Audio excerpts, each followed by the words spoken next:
Imagine a smartwatch that doesn't just track your steps or buzz your wrist like every other boring rectangle on the market. Picture a device that feels alive, packed with thousands of wild watch faces, quirky apps, and that genuine spark of creativity that makes you actually excited to look at your wrist. The Pebble Time 2 isn't just a comeback story. It's a full-on game changer that's making tech fun again in a world drowning in sterile, health-obsessed gadgets. Mind-blowing, right? This thing brings back the joy we all used to feel when tech felt personal and playful. If you're loving this vibe and want more honest, no BS tech takes that celebrate the weird and wonderful side of gadgets, hit that subscribe button and turn on notifications. It really helps the channel grow, and I appreciate every single one of you who supports it. All right, let's dive in. This watch is the ultimate revival of a brand that once defined what a smartwatch could be. Back in the day, Pebble wasn't about being a mini smartphone on your wrist. It was about giving you real software power right there, working with your phone, but also standing strong on its own. History wasn't kind, though. The company got bought by Fitbit, which got swallowed by Google, and the whole industry shifted toward heavy fitness tracking and total phone control. But the passionate community kept the flame alive with custom apps and watch faces for years. Fast forward more than a decade, and the original founder helped bring it back. They even got PebbleOS open sourced and reclaimed the name. Now in 2026, the Pebble Time 2 feels unrivaled. It's built on one simple rule. Technology should be inviting to developers and genuinely exciting to use. Yeah, there are sacrifices, but for software tinkerers like me, the creativity and joy crush those flaws. First off, what's in the box? It screams startup energy, which is a double-edged sword. You get the watch, a charger dongle in one package, and your choice of silicone band with 2 size options in another. I love the eco-conscious vibe and how it shows different manufacturing spots. But let's be real, it's not the most thrilling unboxing. Still, my first impression was solid. The watch looks sharp, has a nice weight, and that band feels premium, almost Apple Watch level. Then I picked up the dongle and immediately knew there'd be drama. It feels cheap compared to everything else. We'll talk charging later. Trust me, the metal chassis has that brushed industrial look with bright, vibrant accents that stand out in the sea of dull tech colors. This isn't trying to be the ultra fitness beast or the latest flagship smartwatch. It's different by design.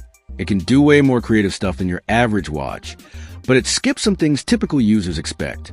Everyone knew fitness tracking wouldn't be its strong suit, so why include those sensors? It definitely bumped the price without delivering much value there. Big misses for some folks. No NFC, no built-in GPS. I actually appreciate that. I don't need every device doing everything. I'm fine pulling out my phone sometimes. And sticking with standard 22mm bands? Genius. Tons of options out there. And the stock band is super comfortable. Design-wise, it's unmistakably Pebble, but modernized. Colored sides match the band. Fun little touch. For physical buttons, 1 on the left for back, 3 on the right with satisfying textured metal clicks. I live for buttons over touchscreens. You can use touch if you want, but I disable it fast. Hate fingerprints. Long press shortcuts on the buttons give me quick access to my 4 favorite things. Perfect. The e-paper display is the star. Not as vibrant as OLED, sure, but it's readable in 90% of lighting without draining battery. Flick your wrist or hit a button for the backlight in those darker moments. I run my devices on low brightness anyway to save my eyes, but the community's right. The backlight could be stronger. Even on the 4th setting out of 5, it struggles sometimes. Still, not a total deal breaker. Tilt your wrist right, and that clarity hits every time. Big bezels don't bother me. Some watch faces actually look better framed. One real gripe. The glass protrudes a bit above the chassis. Gorilla Glass is tough, but that edge makes it vulnerable to angled hits. Combined with only a 30-day warranty from a small company like Core, it's understandable why some people got nervous about pre-orders. I'm clumsy as hell, bump my wrist on everything.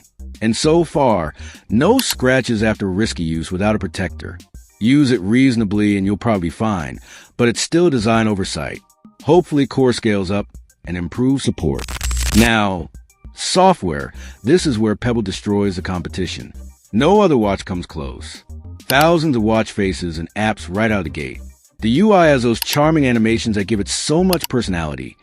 A tiptoeing mouse for do not disturb, paper shredder for deleting notifications, setting sun at the end of your schedule.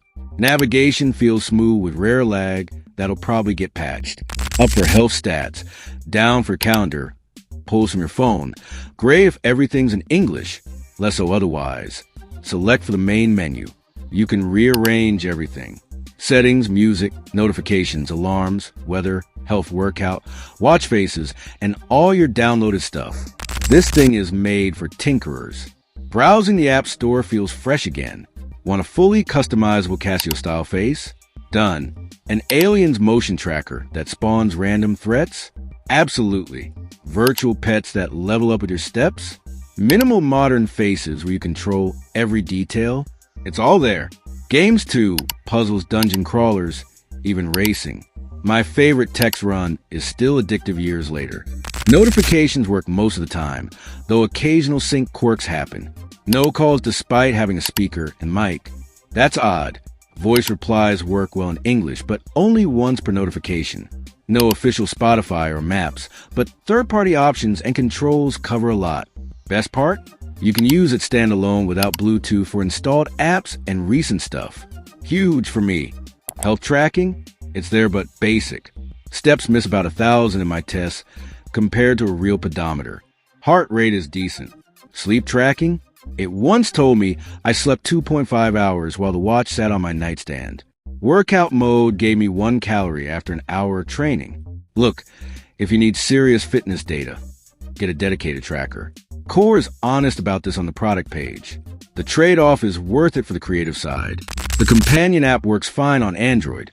I use it with my OnePlus 13, though iOS has some struggles. Downloading stuff is easy, but the UX feels a bit jumbled. Apps and watch faces mixed together, hard to tell what's on the watch versus available. Still, it's official and a big win after years of community efforts. Battery life is exceptional. In 2026, where most watches celebrate 2 days, this thing laughs at a full week. I struggled to drain it even with games running. 2 weeks seems realistic with normal use.